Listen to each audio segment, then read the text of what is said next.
ወጣቶች ንስሐ ግቡ።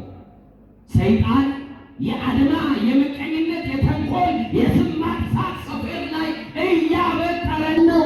አንዳንድ ጊዜ ለእምነታችን የተሟገትን እየመሰለን አባቶችን ሁሉ በድፍረት የምንሳደብ ደፋሮች አድርጎናል ሰይጣን። ለቤተ ክርስቲያን የተቆረቆርን እየመሰለን ግን አይምሰላችሁ፣ ቤተ ክርስቲያንን እያፈረስናት ያለ ነው እኛው ነን። ለቤተ ክርስቲያን ጠላት እኛ ነን። ሰርቦ ለሰባጃዊ እየሰጠን ያለ ነው ቤተ ክርስቲያን እኛ ነን። ነጭ ለብሰን እንመጣለን፣ ነጭ ለብሰን እንሄዳለን። ውስጣችን ግን እንደቆሸሸ ነው። ውስጣችን ግን አልጸዳም። እስክሪብቶ ወሰዳችሁ በእጃችሁ ላይ ወርልድ ማፕ ወይም አፍሪካ ማፕ በስዕል በካርታ አሳዩን ብላችሁ እጃችሁ ላይ ምናልባት የኢትዮጵያ ካርታ አሳያችሁ ነው። ጂኦግራፊ ላይ ጎበዝ ነው ናችሁ። ግድ የለም ስትገላበጥ ብታድር ሌሊቱን ያነጋል ማለት ይቻላል። ሲቆረጥምን ሲፈጥም ብታድር ሌሊቱን ለሞት ያላደረገብን ደግፎ ያነሳ ማለት ነው። ወገኖቼ የተደገፋችሁት ሁሉ የሸንበቆ ክምር ነው። ተንዶ ሳይሰብራችሁ ተንዶ ሳይጎዳችሁ የተደገፋችሁትና የያዛችሁትን ነገር ለቃችሁ አማኑኤል ላይ ብቻ ተደገፉ። እንደምን ዋላችሁ? እንደምን ሰነበታችሁ? እንደምን ቆያችሁ? ኃጢአት በደላችንን በምሕረቱ ቀድሞ በይቅርታው አደባባይ ሸፍኖ ያቆመን አማኑኤል አምላካችን ለስም አጠራሩ ክብርና ምስጋና ለአምላካችን ይሁን።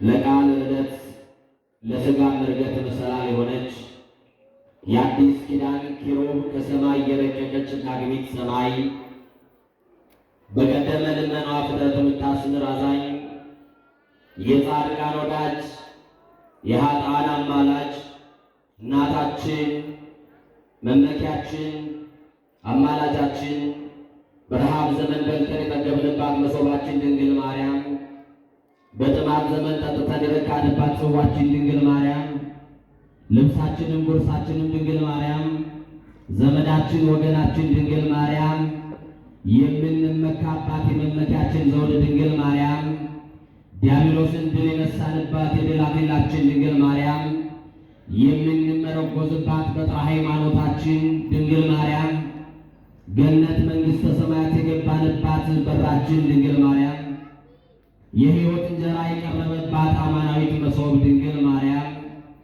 ከፍ ከፍ ያልንባት መታያችን ድንግል ማርያም ከሞት ወደ ሕይወት የተሸጋገርንባት ድልድያችን ድንግል ማርያም ከኃጢአት ስጥመት የዳንባት መርከባችን ድንግል ማርያም በመላእክት በደቂቀ አዳም በልዑላኑ በትሑታኑ በሰማይና በምድር ንግሥት ውድስት የሆነች ድንግል ማርያም መርገመ ሥጋ መርገመ ነፍስ የሌለባት ድንግል ማርያም በረከተ ሥጋ በረከተ ነፍስ እያማለደች የምታሰጥ ድንግል ማርያም ሥላሴ ክብር የክብር ክብር ያጎናጸፏት ድንግል ማርያም የሕይወት መሰላል ከመንጸፈ ደይን ወደ ገነት ከአሳር ወደ ክብር ከጨለማ ወደ ብርሃን የወጣንባት እናታችን አዛኝቷ የመድኃኔ ዓለም እናት የኔና ያንቺ እናት ድንግል ማርያም የጭንቅ አማላጅ እንባችንን ያበሰችልን በጭንቅ ቀናችን ያረጋጋችን ወላዲተ አምላክ ክብሯ ከፍ ያለ ነው፣ የገነነ ነው። አመስግኗል። እጃችሁ እንኳን ለማርያም እንዴት እንደሳሳ ባላቅም በጣም ሳሷል። ተወዷል። በቀራንዮ አደባባይ እንደ ብራና ተወጥሮ የሞትን መግቢያ የሞትን ማሰሪያ የቆረጠልን የሞትን መውጊያ የቆረጠልን በከበረ ደሙ ፈሳሽነት የተቤዠን ከዘላለም ሞት ያስመለጠን አማኑኤል አምላካችን ለመድኃኔዓለም ክብር ይሁንለት። ከፍ አድርጋችሁ አመስግኑ። ማን የከበረ ይሁን? ማን ያውቃል? ወገኖቼ ዛሬ በዚህ ጉባኤ መድኃኔዓለምን የማንን ጥያቄ እንደሚመልስ ማን ያውቃል? መድኃኔዓለም ዛሬ ጥያቄያችሁን ዛሬ መልስን የመልስላችሁ። በጓደኛ ተጠርታችሁ የመጣችሁ ትኖራላችሁ። ድንገት እግረ መንገዳችሁን የገባችሁ ተሳልሜ ይመለሳለሁ ብላችሁ ድንገት የተቀመጣችሁ ትኖራላችሁ። የዘመናት ጥያቄን የሚመልሰው እግዚአብሔር የተዘበራረቁትን የኑሯችን ጉዳይ የሚሰበስብልን እግዚአብሔር እንደ ሰው የነገርነውን አይደለም። ዝምታን የሚሰማው እግዚአብሔር በዝምታችሁ ውስጥ ያለውን ጩኸት መድኃኒዓለም ይስማ። ለሰው ያልነገራችሁትን፣ ለሰው ያላማከራችሁትን፣ በር ዘግታችሁ ብታለቅሱበትን ማንም የማያውቅልን ጉዳይ መድኃኒዓለም ያውቃል። ለብቻችን የምንጨናነቅበትን ጉዳይ፣ ጣራ እየቆጠርን የምናድርበትን ጉዳይ አማኑኤልና እኛ እንተዋወቃለን። እንዴት አይነት የመከራ ሌሊት እንደምናሳልፍ፣ እንዴት አይነት የኑሮ መንገሽገሽ ውስጥ ኑሮ እንዳንገሸገሸን፣ ወጥቶ መግባቱ እንደሰለችን፣ እንዴት አይነት አጣብቂኝ ሕይወት ውስጥ እንዳለን ሰው ያውቅልንን ማን ያውቃል? ስልጣን የማይፈታውን የሚፈታው መድኃኒዓለም፣ ገንዘብ የማይፈታውን የሚፈታው መድኃኒዓለም፣ ቤተ ዘመድ ተሰብስቦ የማይፈታልንን የሕይወታችንን እንቆቅልሽ የሚፈታ እግዚአብሔር፣ ድብቅ ጸሎታችንን የሚያውቅ እግዚአብሔር፣ እምቅድመ ሕሊና ሁሉ ያምር የተባለ እግዚአብሔር፣ ከሀሳብ አስቀድሞ የሚያውቀው እግዚአብሔር ዛሬ ማን ያውቃል የማንን ቋጠሮ እንደሚፈታ? ዛሬ ተረኛው ማን ሊሆን? የዘመናት ጥያቄን በቅጽበት የሚመልሰው እግዚአብሔር፣ ለጥያቄያችን መልስ የሆነው አማኑኤል ዛሬ ነገራችንን በሱ አስደግፈን መልስ አልባ የሆነው ጥያቄያችን መልስ አግኝቶ በደስታ ወደ ቤታችን እንድንሄድ መድኃኒዓለም ይርዳል። ሊቃውንት ለአእምሮ፣ ዋዘኞች ለጆሮ፣ እግዚአብሔር ደግሞ ለልብ ይናገራል። ሊቃውንት ለአእምሮ ከነገሩን፣ ዋዘኞችም ለጆሮ ካወሩልን የልብ ወዳጃችን እግዚአብሔር ለልባችን የሚነግረን ይበቃል። ከዓለት በላይ የጠነከረው ልባችንን በፍቅሩ መዶሻ ሰብሮ የሚረባንን የሚጠቅመንን የሚያስተምረን እግዚአብሔር እናንተን አስቀምጦ ከሁላችሁ የማንሰውን እኔም ታናሹን ከፊታችሁ አቁሞ የረቀቀውን አጉልቶ የራቀውን አቅርቦ ምስጢር ገልጦ ጌታ መንፈስ ቅዱስ ሁላችንንም ያስተምረን። የትምህርታችን መነሻ የምናደርገው በአንደኛ ዜና መዋዕል ምዕራፍ 21 ቁጥር 13 ላይ ያለውን መለኮታዊ ሐሳብ በማንሳት ይሆናል። ቃሉ እንዲህ ይላል፣ ምሕረቱ ብዙ ነውና በእግዚአብሔር እጅ ላይ ልውደቅ ይላል። እስቲ ከኔ ጋር ነው፣ ምሕረቱ ብዙ ነውና ብሎ በጣም ብዙ ሕዝብ ነው ያለውና እንደው አስቸገረን እንዳትሉ በማርያም እህቶች፣ እስቲ እናንተ ሲበሉ ቀደሙና ወንዶች ዝም በሉ። ምሕረቱ ብዙ ነውና አይታችሁ እንደልም ነው ድምጻቸው እንዳትበለጡ በኋላ እናንተ ስሙ በደል። ምሕረቱ ብዙ ነውና በሉስ፣ በእግዚአብሔር እጅ ላይ ልውደቅ። ምኑ ብዙ ነውና? እሺ ወንድሞቼ ቀጥሉ። ምሕረቱ ብዙ ነውና አረ የነሱ አስተበለጠ መሰለኝ አዳና እንዳትበል። ምሕረቱ ብዙ ነውና በእግዚአብሔር እጅ ላይ ልውደቅ። ምኑ ብዙ ነውና? ከወደቅን በማን እጅ መውደቅ ይሻለናል? ውድቀታችሁን በሚፈልጉ ሰዎች እጅ ላይ አማኑኤል አይጣላችሁ። ጉድጓድ በሚቆፍሩላችሁ ክፉ ሰዎች ላይ እግዚአብሔር አይጣላችሁ። አንድ ጊዜ እጄ ላይ በገባ ነው ቀን በሚጠብቅልን ክፉ ሰዎች ላይ አይጣልን። ከወደቅን የማን እጅ ይሻለናል? ብንወድቅ የሚያነሳን የማን እጅ ብቻ ነው? ለመውደቅ ስንስገበገብ የሚደግፈን ማን ብቻ ነው? የዘመመው ቆንጆአችን ያቆመልን ማን ብቻ ነው? በፈረሰው ቅጥራችን ላይ ሙሉ ሆኖ የሚቆምልን ማን ብቻ ነው? ኧረ አማኑኤል ነው። ተወረሱ መድኃኒዓለም ብቻ። ይህን ቃል የተናገረው ልበ አምላክ ቅዱስ ዳዊት የተናገረው ቃል ነው። ዳዊት ባለአእምሮ ነው። ዳዊት መንፈሰ ጠንካራ ነው። እግዚአብሔር እንደ ልቤ ያለው ነው ዳዊት። ይገርማችኋል፣ ዳዊት እንደኔና እንደናንተ አጉረምራሚ አይደለም። አምልኮ ያውቃል ዳዊት። ለማን እንደሚበረከክ ለማን እንደሚገዛ ጠንቅቆ ያውቃል። ወገኖቼ ዛሬ እኔና እናንተ ለሁለት አምላክ ለሁለት ጌታ እንበረከካለን። አንዱ እግዚአብሔር ነው፣ ሌላኛው ገንዘብ ነው። አንዱ እግዚአብሔር ነው፣ ሌላኛው ስልጣን ነው። አንዱ እግዚአብሔር ነው፣ ሌላኛው ዝናችን ላይ ነን። ወገኖቼ የተደገፋችሁት ሁሉ የሸንበቆ ክምር ነው። ተንዶ ሳይሰብራችሁ ተንዶ ሳይጎዳችሁ የተደገፋችሁትና የያዛችሁትን ነገር ለቃችሁ አማኑኤል ላይ ብቻ ተደገፉ። ማን ያስደግፋል? ኧረ ንገሩኝ፣ ማን ያስደግፋል? ብትደገፉት ክንዱ የማይዝል ማን ብቻ ነው? ኧረ ለአማኑኤል ክብር ይሁንለት ለመድኃኒዓለም እሱ ብቻ። እና ወገኖቼ ቅዱስ ዳዊት እንዲሁ አይደለም ባለአእምሮ ነው ያልኳችሁ። መሽቶ ሲነጋ በእግዚአብሔር ፊት አያጉረመርምም። እናቶቼ ንገሩኝ፣ መሽቶ ሲነጋ ኪዳን እየሄዳችሁ መንገድ ላይ ከሰዎች ጋር ስትገናኙ እንዴት አደርሽ ወይዘሮ ገሌ ስትባል እግዚአብሔር ይመስገን እንላለን አይደል? ግን ቀጥለን ደግሞ የምናቀርባት ደግሞ ሮሮ አለች አይደል? ባክሽ ሌሊቱን ሲቆርጠኝ ሲፈልጠኝ አደረና ምን አዳር አለ ብለን ወደ ሌሊቱን ቆየው እንዲሁ ይነጋልኝ ይላል። ግድ የለም ስትገላበጥ ብታድር ሌሊቱን ያነጋል ማለት ይቻላል። ሲቆረጥምን ሲፈልጥም ብታድር ሌሊቱን ለሞት ያላደረገብህ ደግፎ ያነሳ ማን ነው? ለዚህ ለባውና ልባውና ቅዱስ ዳዊት እንዲህ አለ፣ አንሰ ሰከፍ ሆኖም ኮተንሳይክስ እግዚአብሔር አንሳን ይላል። ጠዋት ተነስቶ በማለዳ እግዚአብሔር ላይ አያጎረመርምም። እንዲህ ነው የሚለው። እንዴት ተደግፎ እንደተነሳ ያውቃል። ታውቃላችሁ እንዴት እንደተኛችሁ ግን እንደተነሳችሁ አታውቁም። በእንቅልፍ እንዴት አይነት ዓለም ውስጥ እንደነበራችሁ አታውቁም፣ አታስተውሉም። ደግፎ ያነቃችሁ ማን ነው? ወጥታችሁ ለመግባታችሁ ዋስትናችሁ ማን ነው? ተኝተን ለመነሳታችን ዋስትናችን ማን ነው? እኛ እኮ እርግጠኛ ነን አይናችንን የምንከድነው አማኑኤል ስላለ ብቻ ነው። እውነት አስብ። ዙሪያችንን ካዳመጥነው አይን የማያስከድን ነገር አለ። ግን መድኃኒዓለምን አምነን አይናችንን እንከድናለን። እሱም ደግሞ ታምኖ ሌሊቱን አንግቶ ደግፎ ያነቃናል። ደግፎ ላነቃችሁ ለአማኑኤል ክብር ይሁን እና ዳዊት አንተ ሰከብ ሆኖን ቁቆተን ሳይክስ እግዚአብሔር አንሳኝ እኔ ተኛው እስቲ በል አንቀላፋው እግዚአብሔር ደግፎኛልና ነቃው። ስለዚህ ጠዋት ስትነሱ ማጉረምረሙን ተውትና እንዴት አደርሽ ስትባሉ አንዴ ደግፎ የተነሳው ነው። እስቲ ደግፎ ያነሳችሁ፣ ደግፎ ያደረሳችሁ፣ ደግፎ ያጠበቃችሁ አማኑኤል ክብር ይስሙ። መድኃኒዓለም ደግፎ ይበሉ፣ መልአኩ ፈልጎ ይበሉ፣ በክንፎቹ ጋርዶ ይበሉ። ሰዎች ሲጠይቋችሁ አንዳንድ ጊዜ እኮ ይሞታሉ ብለው የሚወራረዱብን ሰዎች አሉ። ይሄንን ዓመት አያልፍም ብለው የሚወራረዱብን ሰዎች አሉ። እኔ ከምወረውረው ካመለጠ ብለው የሚዝቱብን ሰዎች አሉ። ይኸውላችሁ እንደ ገዳዮችን ባልሆን ተገድለን አልቀናል። እንደማን ግን አለን? እንደ ማቸርነት አለን። ባለ ብዙ ምሕረት በሆነው በእግዚአብሔር እጅ ላይ ስለተደገፍን በሱ እጅ ላይ አለን። ወገኖቼ ቅዱስ ዳዊት ይሄ ብቻ አይደለም።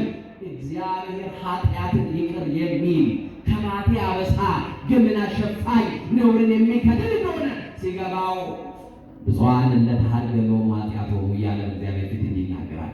ኃጢአታቸውን ይቅር ያላቸው ሰዎች ብፁዓን ናቸው።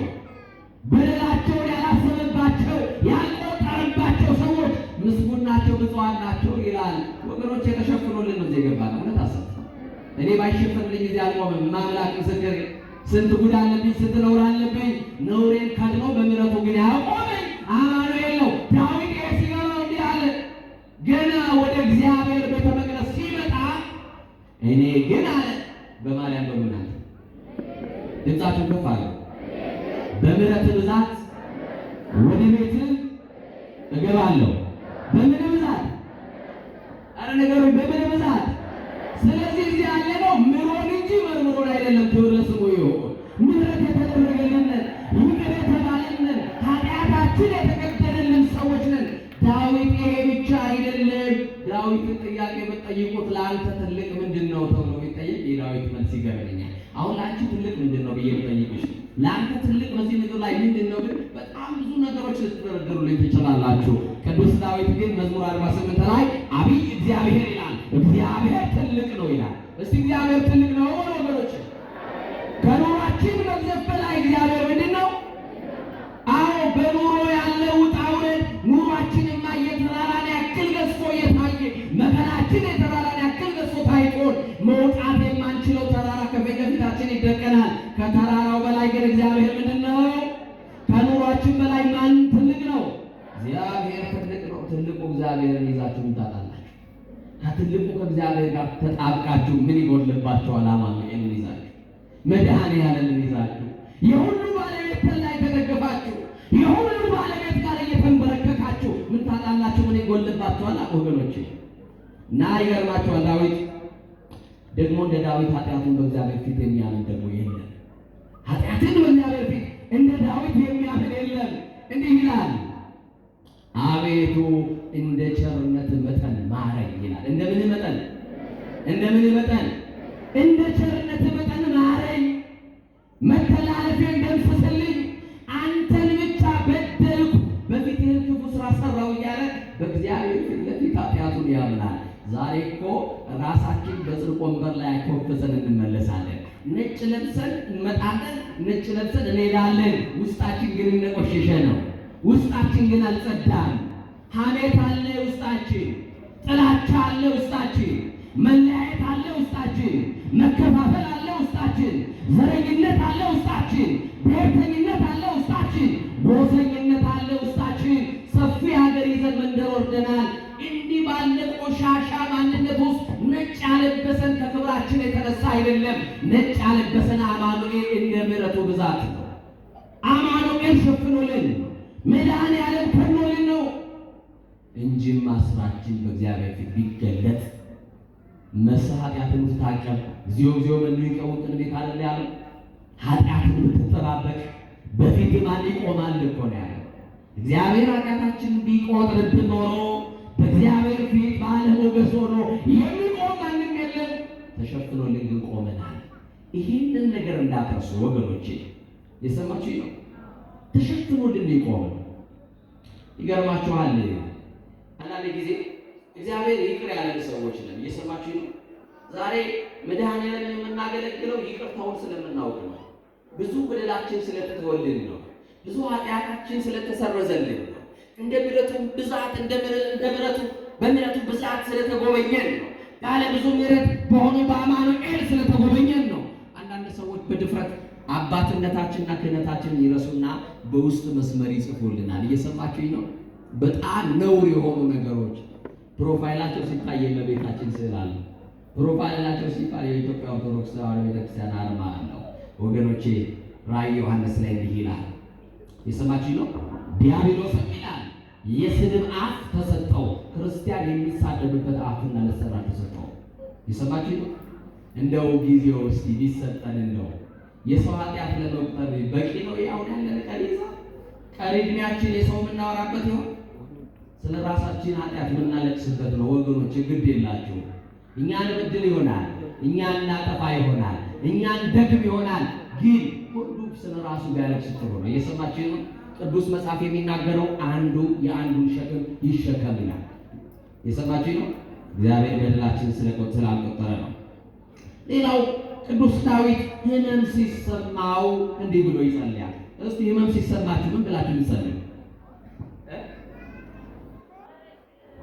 እሰይ የኔ እናት ምን አሉ እናታችን? የሰማችሁ ነገር አቤት ተሳለኒ እግዚኦ ተሳለኒ ይላል ቅዱስ ዳዊት። ማረኝ አቤቱ ማረኝ ይላል። እስቲ ሁላችሁ ማረኝ ወይ አቤቱ ማረኝ ወይ። በቃ ይሄ ትልቅ ጸሎት ነው።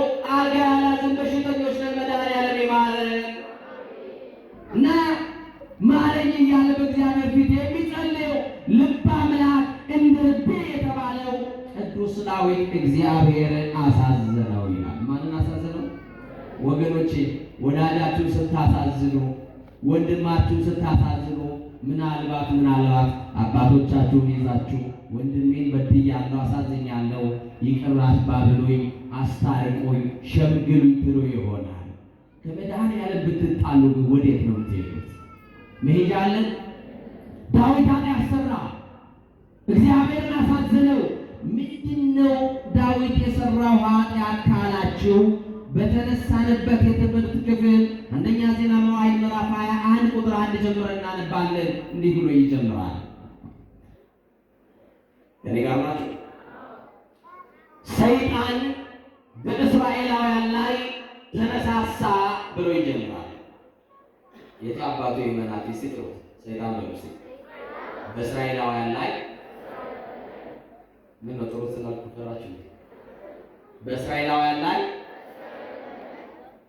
ተነሳሳ። ልክ ዛሬ በኢትዮጵያውያን ላይ እንደተነሳሳው ማለት ነው። ልክ በአንድነታችን ላይ እንደተነሳሳ፣ በአብሮነታችን ላይ አገር ሊበትን እንደተነሳው፣ ሊከፋፍለን እንደተነሳው፣ ሊነጣጥለን እንደተነሳው ፓርቲሽን እያካፈለን እናጣላ፣ ቋንቋችንን ሊያደበላልቅብን። ዛሬ ኢትዮጵያውያን የድሮ ኢትዮጵያውያን የድሮ ነው ፍቅራችን፣ የድሮ ነው መተማመናችን፣ የድሮ ነው መዋደዳችን። እንደ ድሮ ጎረቤት ሄዳችሁ ቁርስ ትበላላችሁ። ያንዱ ጎረቤት ቁርስ ከተበላ የሌላኛው ቤት ምሳ የሚበላበት ኢትዮጵያ እኮ ነበር። በር ዘግቶ መብላቱን ማን አስተምሮ ነው? ኢትዮጵያውያን ሻክቶ የሚደፋ እህል ላይ ስስታም ያደረገን እንዴት ያለው አጋንንት ያገኘን ነው ወገኖች። እና ወገኖች ሰይጣን በእስራኤላውያን ላይ ተነሳሳ ካለ በኋላ ዝቅ ብላችሁ ስታነቡ ዳዊትንም ቀሰቀሰው ይላል። ልብ አድርጉ። ማንን ቀሰቀሰው? ማንን ቀሰቀሰው? ዳዊትን ቀሰቀሰው። በትጋት እያገለገለ ያለውን ለጥፋት ይቀሰቅሳል ሰይጣን ክፉ ነው። ታማኙን ለተንኮል ይቀሰቅሰዋል፣ ለአድማ ይቀሰቅሰዋል ሰይጣን ክፉ ነው። ጻድቁን ለዝሙት ይቀሰቅሰዋል ሰይጣን ክፉ ነው። አሁን በዚህ መድረክ ላይ ስለ ሰይጣን እውቅና እየሰጧችሁ እንዳልሆነ ትረዱኛላችሁ። ሰማችሁኛ? አሁን ሰይጣን ሲባል የት አባቱ ነው የገሌ ልጅ ብላችሁ ነው ተፎክሩታል። ሰይጣን ሲባል እኔ ማርያም ልጅ፣ እኔ የገልዬ ልጅ፣ በቃ በባዶ ፉከራ ደርግ ትቶት በሄደው በአብዮቱ ዘመን ፉከራ ሰይጣን አይገለበጥም። ሰይጣን የሚገለበጠው ሰይጣን የሚሸነፈው በአምልኮ በመድኃኒዓለም ፊት ለፊት ስንበረከክ። ለማን ስንበረከክ? ለማን ስንበረከክ? ለሥላሴ ስንበረከክ። አያችሁ፣ እንደ ተጻፈው እንደ እግዚአብሔር ቃል መኖር ያልቻለ ሰው ታዲያ ሰይጣን ላይ ፉከራ ቢያወጣበት በቴሌቪዥን መስኮቶች እያየን ዛሬ ውጉት እየተባለ ወጋ ነው እንደሚባል የሚወጋ ነገር የለም። እየሰማ ነው። ዳዊት ብርቱ ነው። ዳዊት እግዚአብሔር የወደደው እንደ ልቤ የተባለ ሰው ነው። የሰይጣን ዓላማ ምንድን ነው ካላችሁ፣ ዳዊትን የቀሰቀሰው ለምንድን ነው ካላችሁ፣ ከእግዚአብሔር ጋር ሊያጣላው፣ የስማችሁ ማለት ሊያጣላው፣ የወንድሞች ከሳሽ የተባለው አቧራ አሰደ የተባለው ሰይጣን ምንም እውነት የሌለበት የሐሰት አባት ሰይጣን ዳዊትን ቀሰቀሰው። ለርኩሰት ይቀሰቅሳል፣ ለዝሙት ይቀሰቅሳል፣ ሰው ለመግደል ይቀሰቅሳል፣ ለሐሜት ይቀሰቅሳል፣ ለጥፋት ይቀሰቅሳል፣ ለስርቆት ይቀሰቅሳል። ብቻ ዳዊትን ቀሰቀሰው። በጆሮው የሆነ ነገር ሹክ አለው። የሰማችሁ ነው።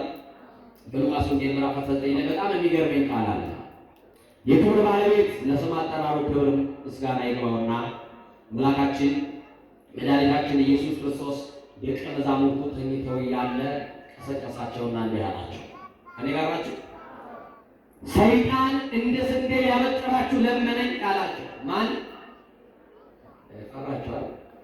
አይዟችሁ፣ የመድኃኒዓለም ልጅ ምን ይፈራል? እስቲ ሰይጣን ነው እንደ ስንዴ ሊያበጥራችሁ ለመነኝ፣ እኔ ግን እምነታችሁ እንዳይጠፋ ከለከልኩላችሁ። አሁን ማበጣሪው መንፈስ ይከልክልልን።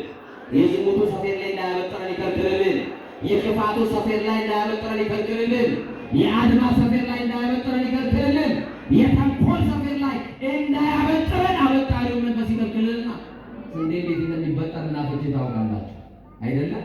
እንዴት የታደሳችሁ እንደምትመልሱት መከራውን አሳይታችሁ እንደምትመልሱት ሰፌድ ላይ ታውቁታላችሁ። ይኸው ሰይጣን ዛሬ እንደ ስንዴ እያበጠረ ነው የዝሙቱ ሰፌድ ላይ። ወጣቶች ንስሐ ግቡ። ሰይጣን የአድማ የምቀኝነት የተንኮል የስም ማጥፋት ሰፌድ ላይ እያበጠረን ነው።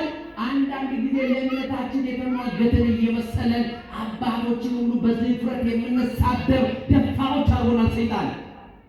ለቤተ ክርስቲያን የተቆረቆርን እየመሰለን ግን አይምሰላችሁ፣ ቤተ ክርስቲያንን እያፈረስናት ያለ ነው እኛው ነን። ለቤተ ክርስቲያን ጠላት እኛ ነን። ሰርቦ ለሰባጃዊ እየሰጠን ያለ ነው ቤተ ክርስቲያን እኛ ነን። ኃጢአት ስንሰራ በደል ስንሰራ ወደ ካህናት ጋር እንሄዳለን ራሳችንን ልናሳይ። ለአንድ አባት ንስሐ ነግራችሁት ያ አባት እስኪሞት ድረስ በልቡ ይዞ በልቡ መቃብርነት ኃጢአታችሁን በሆዱ መቃብርነት ቀብሮ ይሞታል። ይሰማችሁ ማለት አንድ ቀን የሆነ ነገር ቢገኝብን ግን እንዴት እንደምታረጉን በአደባባይ እንዴት እንደምትሰሩ እግዚአብሔር አይቶ ማለትን ያድለን፣ ሰምቶ ማለትን ያድለን፣ ሰምቶ መቻለን ያድለን። ወገኖች ትዕግስተኞች ያድርገን እና ዳዊትን ቀሰቀሰው። አሁን በዚህ ውስጥ የስንት ዓመት የጸሎት ልምድ እንዳላችሁ ጥያቄ ጠይቃቸዋለሁ። መልሱን መልሱ ራሳችሁ። ንስሐ ከገባሽ ስንት ዓመት ሆነሽ? መቁረብ ከጀመርክ ስንት ዓመት ሆነ? ቤተ መቅደስ ገብተህ ማስቀደስ ከጀመርክ ስንት ዓመት ሆነ? ሰዓታት መቆም ከጀመርክ፣ ማይነት መቆም ከጀመርሽ፣ ኪዳን እያስቀደሽ የኪዳን ጸሎት ከተቃፈልሽ ስንት ዓመት ሆነሽ? ጫማው ወልቆ ቤተ መቅደስ ከገባ ስንት ዓመት ሆነ? ሰይጣን የ7500 ምናምን ዓመት የውጊያ የተንኮል የክፋት ልምድ አለው።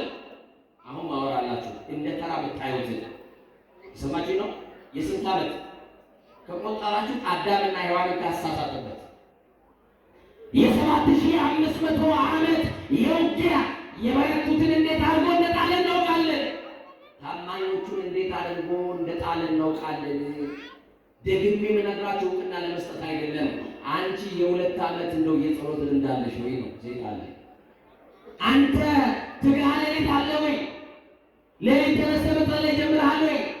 ውዳሴ ማርያምን ገልጣችሁ የዕለት ውዳሴ ማርያም እናደርሳለን ወይ? በእግዚአብሔር ፊት ለፊት ኃጢአታችንን እያሰብን ነገረ መስቀሉን እያሰብን እናለቅሳለን ወይ? አያችሁ ክፍረታችን ወገኖች። ጠላት ዲያብሎስ እንቅልፍ የሌለው የ7500 ዓመት የተንኮልና የውጊያ እንዳለው እኔና እናንተ ግን የ1 ዓመት እንኳን የጸሎት ልምድ የለንም። ሰኞ የጀመረውን ውዳሴ ማርያም ማክሰኞ ላይ ቢዚ ነን ብለን እንከርነዋለን። ሮብ ላይ እንደዛ እንለዋለን። የሆነ ቀን ትዝ ሲል ወይ ነው ሲሰማን እንመጣዋለን። አያችሁ ጠላታችን ዲያብሎስ ግን ቀንና ሌሊት እኛና እናንተን ከእግዚአብሔር ጋር ሊለያይ ይሰራል። ስለዚህ ነቅተን የምንጸልይበት ጊዜ ነው። እግዚአብሔር የሚያነቃቃው መንፈስ ለሁላችን ያደርገን።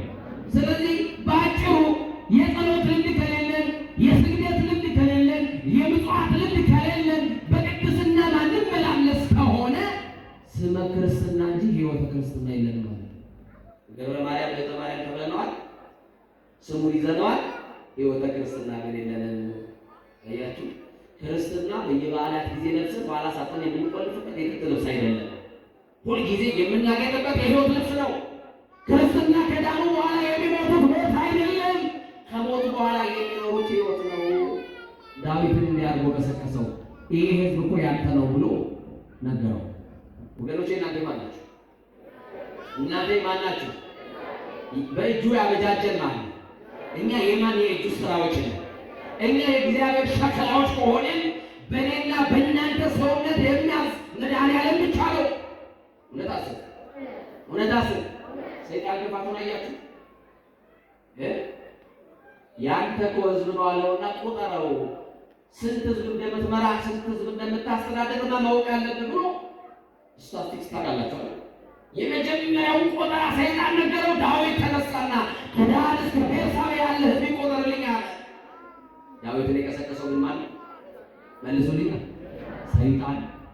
ከዛ ከዳን እስከ ቤርሳቤ ያለው ህዝብ ይቆጠር ብሎ አለ። ንጉሥ ነው፣ ንጉሥ አይከሰስ፣ ሰማይ አይታረስ ይባላል አይደለም? እሱ አባባል ነው። ንጉሥን በጥፋቱ ይከሰሳል፣ ሰማይን በመብረቅ ይታረሳል። እና ትእዛዝ ተቀበሉ። በአራት አቅጣጫ ቆጠራ ተጀመረ። በጣም የሚገርም ነው። 1,100,000 ህዝብ ሰዎች ከእስራኤል ተቆጠሩ። ስንት ሰው? 1,100,000 ሰዎች ከእስራኤል ተቆጠሩ። ስንት ህዝብ? ከይሁዳ ደግሞ 470,000 ሰዎች ተቆጠሩ።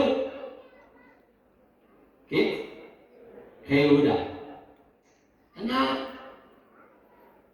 የይሁዳንና የሌዊና የብንያም ነገር ሳይቆጠሩ ቁጥሩ ይሄ ነው ብለው ለዳዊትና አስታወቁት። ከዛ ዳዊት ንጉሥ ነው። ስንት ደንገ ጡር እንዳለው፣ ስንት ወንድ፣ ስንት ሴት፣ ስንት ሕፃን በሀገሩ እንዳለ ቁጥሩን ያውቃል። ይሄንን ያክል ህዝብ እኮ ሰፍሬ የማበላ የማጠጣ ነኝ ሊል ነው። ቅዱስ ወንጌል ደግሞ እንደዚህ ይላል፣ የእናንተስ የራሳችሁ ፀጉር ሳይቀር ተቆጥሯል። የሰማችሁና ንጉሥ ዳዊት በቁጥር በአሃዝ 1 2 3 ብሎ ነው ያስቆጠራቸው። የፈጠረን እግዚአብሔር ደግሞ የራሳችን ፀጉር ሳይቀር ምን ብሎታል? ቆጥሮታል። እና በዚህ የተነሳ በዛ የነበረ አስተዋይ ሰው በቤተ መንግስት ውስጥ ነበረና ያደረገው ትክክል እንዳልሆነ ዳዊት እንዳጠፋ መቁጠር እንዳልነበረበት እንዲህ አለውና ንጉሥ ዳዊት ቁጥሩን ነግረናል፣ ግን ልክ አይደለም፣ መቁጠር አልነበረብንም። ይህ ህዝብ እኮ የእግዚአብሔር እንጂ ያንተ አይደለም ማለት የማን ነው አለ? ይሄ ሕዝብ ማን ነው? የእግዚአብሔር ነው። ሰሪ አለው፣ ፈጣሪ አለው፣ ባለቤት አለው። አንተ ምን ቤት ነህ? አንተን የሾመ እኮ እግዚአብሔር ነው አለው። ማን ነው የሚሾም? ማን ነው የሚሽርስ? ማን ነው የሚያከብር? ማን ነው የሚያዋርድስ? ማን ነው ባለጠጋ የሚያደርግ? ማን ነው ድሃስ የሚያደርግ? ማን ነው የሚያወጣ የሚያወርድ የሚያስገባ የሚያስወጣ? ማን ነው የሚገድል የሚያድን? ማን ብቻ ነው? እግዚአብሔር ነው። ስለዚህ ልክ አይደለም ሲለው ዳዊት ወደ ልቡ ተመለሰ። ወደ ልባችን እንድንመለስ እግዚአብሔር መንፈስ ቅዱስ ይርዳል። እግዚአብሔርን አሳዝኜዋለሁ፣ እጅግ ተጨንቄያለሁ አለ። እስቲ በሉ እጅግ ተጨንቄያለሁ። የምንጨነቅበት ጭንቀት ይለያያል እንጂ ዛሬ በሕይወታችን ውስጥ ጭንቀቶች አሉ። የማይጨነቅ ሰው የለም። ትምህርት የተማረው ስራ በማጣት ይጨነቃል። ትምህርት ደግሞ ያልጨረሰው ደግሞ ነገ ስለማለፍ ስላለማለፍ ከዩኒቨርሲቲ ግራጁዌት ስለማድረግ ኤግዚስት ኤግዛም የሚባል ፈተና ያስጨንቃቸዋል። ተማሪዎች ገና ዩኒቨርሲቲ እያላችሁ ተመርቄ እወጣለሁ ወይ? ይህ ሁሉ ራሱ ጭንቀት ነው። ተማሪው ይጨነቃል፣ አስተማሪው ይጨነቃል፣ ወላጅ ይጨነቃል፣ ልጆች ይጨነቃሉ። የምንጨነቅበት ጭንቀት ይለያያል እንጂ በእያንዳንዳችን ቤት ጭንቀት አለ። አያችሁ፣ የዳዊት ጭንቀት ደግሞ እግዚአብሔርን በመበደሉ ነው። ብዙዎቻችን ስለ ኑሯችን ነው የምንጨነቀው። ብዙዎቻችን ስለ ጤፍ፣ ስለ ሽሮ፣ ስለ በርበሬ ነው የምንጨነቀው። ኃጢአት በመስራታችን የምንጨነቅ ጥቂቶች ነን። በደል በመስራታችን ከእግዚአብሔር ጋር ያለን ግንኙነት በመቋረጡ የምንጨነቅ ነን። አያችሁ፣ የዳዊት ጭንቀት እግዚአብሔርን በድዬዋለሁ ብሎ እጅግ ተጨንቄያለሁ አለ። እግዚአብሔር ደግሞ እንዲያደረገ ጋድ የተባለ ነቢይ አስነሳና ወደ ዳዊት ላከ። ለሕዝብ ያለቃ ለዳዊት እንዲህ ብለህ ንገረው፣ በድለኸኛል በለው። እስቲ ምን ብለኸኛል? ምን ብለኸኛል? በድለኸኛል። ሕዝቡን ለምን ቆጠርክ? ሳኦል በፊቴ ያደረገውን ታውቃለህ። አንተስ እንዴት ታሳዝነኛለህ ብለህ ንገረው። አደርግብህ ዘንድ የቱን ትሻለህ ብለህ ንገረው። ያ ነቢይ ከዋሻው ወጥቶ ወደ ዳዊት ሲመጣ እግዚአብሔር ለነቢዩ ለጋድ የተናገረው ነገር እንዳለ አስተዋለ። እግዚአብሔርን በድያለሁና ወዮልኝ ብሎ ዳዊት አዘነ። ግዴላችሁ ኃጢአት በሰራችሁበት ሌሊት ስታለቅሱ ታድራላችሁ፣ ሲነጋ ግን መጥታችሁ ንስሐ ትገባላችሁ ወይ? ኃጢአት በሰራንባት ምሽት ላይ ይጸጽተናል፣ ስናለቅስ ስናነባ እናድር ይሆናል። ሲነጋ ግን ለንስሐ ከመጣ እውነተኛ ክርስቲያኖች ነው ወገኖች። እና ጋድ መጣ። ንጉሥ ሆይ እግዚአብሔር ወደ አንተ ልኮኛል፣ እጅግ ተቆጥቷል፣ እግዚአብሔር በድለኸኛል ብሏል። አደርግብህ ዘንድ 3 ነገር በከተማህ አመጣለሁ፣ የቱን ትሻለህ? ከሦስቱ አንዱን ምረጥ አለው እግዚአብሔር። ዳዊት ምንድን ነው እግዚአብሔር የሚያደርግብኝ ብለው የጋድን ንግግር ጠበቀ። የ3 ዓመት ረሃብ በሀገር ላይ አመጣለሁ፣ ይህንን ማትመርጥ ከሆነ የ3 ዓመት የጠላት ሰይፍ አመጣለሁ፣ ይህንንም ማትመርጥ ከሆነ የ3 ዓመት ጽኑ ቸነፈር በሽታ ሰድብሃለሁ። ከእነዚህ ከ3ቱ አደርግብህ ዘንድ የቱን ትሻለህ? ምረጥ አለ። የቱን እንችለዋለን? ምዕመናን ዛሬ በአመፅ ላይ አመፅ፣ በኃጢአት ላይ ኃጢአት እየደረብን፣ በርኩሰት ላይ ርኩሰት እየጨመርን እግዚአብሔር አደርግባችሁ የቱን ትሻላችሁ ቢለን የቱን እንላለን? ረሃቡን እንችላለን ወገኖች? ግድ የላችሁ መልሱ። እንችላለን ወይ? ያው ከእግዚአብሔር የታዘዘውን ማን ይመልሰዋል ወገኖች? ማንም አይመልሰው። በሽታው ቢመጣ ከእግዚአብሔር ማን ይችለዋል? የዓለም ጠቢባን ቢረባረቡበት ከእግዚአብሔር የታዘዘውን ሰው አይፈውሰው። ቸነፈር ታዘዘ፣ ጦርነት ታዘዘ፣ የጠላት ሰይፍ፣ ጽኑ የሆነ የጠላት ሰይፍ አለ። ዳዊት 3ቱንም አልመረጠም። እንዲህ ብሎ አለ፣ እግዚአብሔር መሐሪ እንደሆነ ያውቃል። ወመኑ መሐሪ ዘከማከ የተባለ እንዳንተ ያለ መሐሪ ማን ነው የተባለው? እግዚአብሔር ባለ ብዙ ምሕረት እንደሆነ ያውቃል። እስቲ ባለ ብዙ ምሕረት ነው በሉ። መድኃኒዓለም ግነዩ ለእግዚአብሔር ስመ ኄር እስመ ለዓለም ምሕረቱ ቸር ነውና ምሕረቱ ለዘላለም ነውና አለ። ቸር ነው በሉ መድኃኒዓለም። ምሕረቱ ለምንድን ነው ይላል? ለዘላለም ይሆን፣ ለዘላለም በየጊዜው ይቅር የሚል በየሰዓቱ በደልን የሚተው እግዚአብሔር ነው። እና ዳዊት እንዲህ አለ፣ ቸነፈሩንም በሽታውንም ጦርነቱንም ረሃቡንም የቱንም አልመርጥም፣ ምሕረቱ ብዙ ነውና በእግዚአብሔር እጅ ላይ ልውደቅ፣ በሰው እጅ ግን አልወድቅም። የዳዊት ምርጫ ማን እጅ ላይ መውደቅ ነው? ሀገራችን ራሷ በማን ላይ ትውደቅ? ኑሯችሁ በማን እጅ ላይ ይውደቅ? ትዳራችሁ በማን እጅ ላይ ይውደቅ? የሰነመው ጎጇችሁ የሚስተካከለው ማን ላይ ሲወድቅ ነው? አቤት እግዚአብሔር ላይ መውደቅ እረፍት አለው። ለዚህ ነው በመዝሙር 90 ላይ በልዑል መጠጊያ የሚኖር አለ። ማንን ተጠግቶ የሚኖር? በልዑል መጠጊያ የሚኖር ሁሉን በሚችል አምላክ ጥላ ውስጥ ያድራል። እግዚአብሔርን አንተ መተማመኛዬ እለዋለሁ አለ። መተማመኛችሁ ማን ነው? ወጥቶ ለመግባታችሁ ዋስትና የላችሁ። ዋስትናችን ማን ነው? ተኝተን ለመነሳታችን ዋስትናችን ማን ነው? ስለዚህ ዳዊት በአውደ ኦርና መስዋዕት ሰዋ፣ አለቀሰ። እግዚአብሔር ሆይ እባክህን ፊትህን መልስልኝ፣ ይቅርታ ፈጥሮ ይደረግልኝ፣ በድያለሁ፣ አሳዝኛለሁ አለና ወደ እግዚአብሔር ሲያለቅስ ከተማዋን ሊያጠፋ የታዘዘ ሰይፈ መዓቱን መዞ የነበረ ለጥፋት የተላከ መልአክ ነበረ ይላል።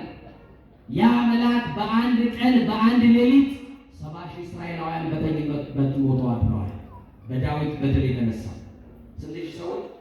70,000 እስራኤላውያን። ቀባሪ ጠፋ። ሁሉ ቤት ሐዘን ሆነ። ዛሬ ከሁሉ ቤት ለቅሶ አለ፣ ሁሉ መለዛዘን አለ። ግን ለቅሶ ደራሽ የለም፣ አጽናኝ ግን የለም። እና ዳዊት በእኔ ኃጢአት የተነሳ ሕዝቤ እንዳያልቅ እግዚአብሔር ሆይ በድያለሁና ፊትህን መልስ ብሎ እግዚአብሔር ጮኸ። እግዚአብሔርም የምሕረት ፊቱን መለሰ። የምሕረት ፊቱ ይመለስልኝ። የምሕረት ፊቱን መለሰ። ሰይፈ መዓቱን መዞ የነበረውን መልአክ እንዲህ አለው፣ ከእንግዲህ በቃ አለው። ለኢትዮጵያውያን ከእንግዲህ ስደቱን በቃ ይበለን። ለኢትዮጵያውያን ጦርነቱን እግዚአብሔር ከእንግዲህ በቃ ይበለን። ከእንግዲህ ለኢትዮጵያውያን መለያየቱን በቃ ይበለን። ጥላቻውን በቃ ይበለን። መከፋፈሉን፣ መገዳደሉን እግዚአብሔር በቃ ይበለን። ከእንግዲህ በቃ ሰይፊን ወደ ሰገባው መልሰው ለዳዊት ምሕረት አድርጌለታለሁ ባለ ብዙ ምሕረት መሆኔን አምኖ። በነገራችን ላይ አንድ አባት እንዲህ ብሎ ይጽፋል፣ የሰው ልጅ የእግዚአብሔር የምሕረቱ ጥገኛ ነው ይላል። እስቲ የምሕረቱ ጥገኞች ነው። አሁን የተጠጋነው ምኑን ነው? ምሕረቱን ነው። ጠዋት በነበረኝ አገልግሎት ተናግሬያለሁ። ምናልባት ደግሜ ብናገረው ደስ ይለኛል። ቅዱስ ጴጥሮስ ታውቃላችሁ? ሊቀ ሐዋርያት ታውቁታላችሁ? ሊቀ ሐዋርያት ቅዱስ ጴጥሮስ በረከቱ ይደርብን። ያ የመንግስተ ሰማያት መክፈቻ የተሰጠው ቅዱስ ጴጥሮስ እና ቅዱስ ጴጥሮስ እንዲህ ለኢየሱስ ክርስቶስ አንድ ቀን በጣም ችኩል ስለነበረ ጥያቄ ጠይቀው ቅዱስ ጴጥሮስ፣ ጌታ ሆይ ንጉሥ እንደው ታውቃለህ? አማኑኤል ንጉሥ ነው አይደለም? የዳንኤል ንጉሥ ነው አይደለም? ኢየሱስ ንጉሥ ነው አይደለም? ክርስቶስ ንጉሥ ነው አይደለም? ነው። በጣም የሚገርማችሁ ቅዱስ ዳዊት እግዚአብሔር ንጉሡ ትንቅል ማለት እግዚአብሔር አስቀድሞ ከዓለም አስቀድሞ ንጉሥ ነው ብሎ ይናገርለታል። ንጉሥ ነው። በእጅ ብቻ ያልተሾመ ንጉሥ፣ በጭብጨባ ያልተሾመ ንጉሥ፣ ሰማይና ምድር ሳይዘረጋ የነበረ ንጉሥ፣ ይሄን የሚታየውና የማይታየውን ዓለም አሳልፎ በንግሥና ማማ ለብቻው የሚቀመጥ ንጉሥ አማኑኤል ነው። መድኃኒዓለም እና አማኑኤል ጌታ ንጉሥ እንደሆንክ አውቃለሁ።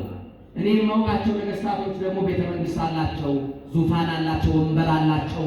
አንተ እየተቀመጠ ነው ያለምን የምትገዛው ብሎ ጴጥሮስ ጠየቀው። ጌታ የጴጥሮስ ጥያቄ ትክክል ነው።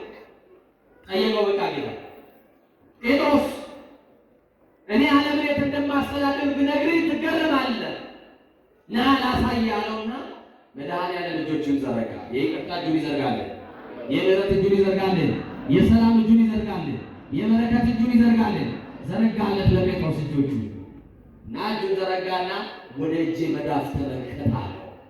በአጭር ቁመት በጠባብ ደረት በሥጋ ማርያም የተገለጠው አንድዬ አማኑኤል ጎንበስ ብሎ ወደ እጆቹ መዳፍ ሲመለከት ዓለምን በሞላ አየ። እስክሪፕቶ ወሰዳችሁ በእጃችሁ ላይ ወርልድ ማፕ ወይም አፍሪካ ማፕ በስዕል በካርታ አሳዩን ብላችሁ እጃችሁ ይበቃል? ለስዕል ነው ይበቃል? ምናልባት የኢትዮጵያ ካርታ ሳይነሳችሁ ነው ጂኦግራፊ ላይ ጎበዝ ናችሁ አይደል? ታሳዩን ነው። ከዛ ውጭ አይሆንም። መድኃኒዓለም ለጴጥሮስ ሲያሳይ በካርታ አይደለም፣ በስዕል አይደለም። ዓለምን በመሀል እጁ አድርጎ አሳየው። ያው የዓለም ሕዝብ ለመድኃኒዓለም ግማሽ አልሞላ። ቤተሰባችሁ ለካ ሲሰፍረን እንዲያለው ጨርቀን ላይ አንዳንድ ቀን እያመጽንበት እንዲላለን የተጨበጠን ቀን እፍኝ ነው እና ጴጥሮስ ተገረመ። ወይኔ መድኃኒዓለም፣ ወይኔ ኢየሱስ የኔ ጌታ ሳላውቅ አብሬ ከዋልክበት እውላለሁ፣ ካደርግበት አድራለሁ። ዓለምንም አንድ እንቁላል ተንከባክበህ በእጅ እንደያዝ በቻወቅኩኝ። የተያዛችሁ በመድኃኒዓለም የሚችለኝ እንዳትፈሩ። የሚይዝባችሁ ጥርስ የሚነክስባችሁ የሚያስፈራራችሁ ሰው አለ። ግድላችሁ እኔ የተያዝኩት በመድኃኒዓለም እጅ ነው። ጠላታችሁ በማን እጅ? ከያዘ በማይለቀው በማን እጅ? ካስገባ በማያስወጣው በማን እጅ? በማይጥለው በማን እጅ? በማይዝለው በማን እጅ? እስቲ በእጆቹ ስለተያዛቸው አመስግኑት። መድኃኒዓለም እና መድኃኒዓለም ለካ በእጅ ነው እንደ እንቁላል የተያዝ ነው ብሎ ጴጥሮስ ጠየቀው። አዎ እንግዲህ እንዳየው ነው ዓለም ሲለው እባክህ አንድ ቀን ዓለምን ላስተዳድር ስጠኛል የሆነለት ነው። አንድ ቀን ቢሰጠው ጴጥሮስ ምን ሊያደርገን ይችል ይሆን? በዛ ላይ ችኩል ነው ብያቸው። እንደው ለእናንተ ከእኛ መካከል ለአንዳችን አንድ ቀን ቢሰጠን እንደው እችን ዓለም አንድ ቀን ይገልበጠናል ነው እና እንኳን ዓለምን ቀበሌ ቢሰጠን እንደምናደርገው ነው አይደል? እና ይገርማችኋል ወገኖቼ፣ ጴጥሮስ ዓለምን ላስተዳድር ስጠኝ አልከኝ? አዎ የሸክላ ብርጭቆ ውስጥ ውሃ ሞልተህ ይኛል። ጴጥሮስ ደስ አለው። ዓለምን ለአንድ ቀን ሊገዛ ነው። ውሃውን ካመጣው በኋላ ብሎ ወንዝ ወረድና ውሃ ቀርቶ መጣ። ምን ሊገዛ ምን ሊሰጠው እጁ አለ። ከዛ በኋላ ደስ ብሎ ጌታዬ ይኸውና አምጥቻለሁ በጽፈኛ አለ። ኢየሱስ ቀጠለና እንዲህ አለ፣ በል ጴጥሮስ ጠጣው አለ። ምን በለው ውሃ ጠማኝ ብሎታል። በቃ ስጠጣው ነው የሚሰጠኝ ብሎ ጠበቀና ጴጥሮስ ቸኩሎ ሊጠጣ አፉ ላይ ሲያስቀምጥ እፍ አለበት። ጴጥሮስ አንቀላፋ። ምን አለ? አንቀላፋ። ከእጁ የነበረው የሸክላ ብርጭቆ አመለጠውና ወደቀ። ሸክላ ብርጭቆ ከመሬት ሲወድቅ ድምፅ አለው፣ የሚለው ድምፅ ከእንቅልፉ አነቃ። ጴጥሮስ ሲነቃ ውሃውን ጠጥቶታል። አየህ ጴጥሮስ አለው፣ እኔ ዓለምን የማስተዳድረው ስለማላንቀላፋ ነው። ለአንተም አንድ ቀን ብሰጥህ በእንቅልፍ በልምጣ አታድር ነበረ አለው። ያልጠፋ ነው ከምሕረቱ የተነሳ ነው ብላችሁ አመስግኑት። ምሕረቱ ብዙ ነውና እግዚአብሔር እጅ ላይ ምን ልበል ልውደቅ። ስለዚህ ከወደቀን በማን እጅ ላይ ልውደቅ? ነገሮቻችን ሁሉ የምትጨነቁበትን፣ የምትተክዙበትን፣ ለብቻችሁ የምትቆዝሙበትን ጉዳያችን ሁሉ ለመድኃኒዓለም ስጡ። እሱ ችግራችሁን ያቀላል። ትከሻችሁ ላይ ያለው ቀንበር ሊያነሳላችሁ የታመነ ነው። አሉት ሰናይ ወጾር ቀሊሉቱ ኢየሱስ ክርስቶስ። እሱ ቀላል ሸክም የለዘበ ቀንበር ተብሏልና ቀንበራችሁን ሊሰብር ሸክማችሁን ሊካፈልላችሁ የወደደ እናንተ ደካሞች ሸክም የከበደባችሁ ወደ እኔ ኑ እኔ ደግሞ አሳርፋችኋለሁ ብሏልና ባለ ብዙ ምሕረት ከሆነው ከመድኃኒዓለም ጋር ተጣብቀን እረፍት እንድናገኝ እንደተጻፈው እንደ እግዚአብሔር ቃል ኖረን የበደልን ክሰን የቀማን መልሰን የተጣላን ታርቀን ንስሐ ገብተን የጌታችን የመድኃኒታችን የኢየሱስ ክርስቶስ ቅዱስ ሥጋው ክቡር ደሙን ተቀብለን መንግሥቱን እንድንወርስ ሥላሴ በቸርነቱ ይርዳን።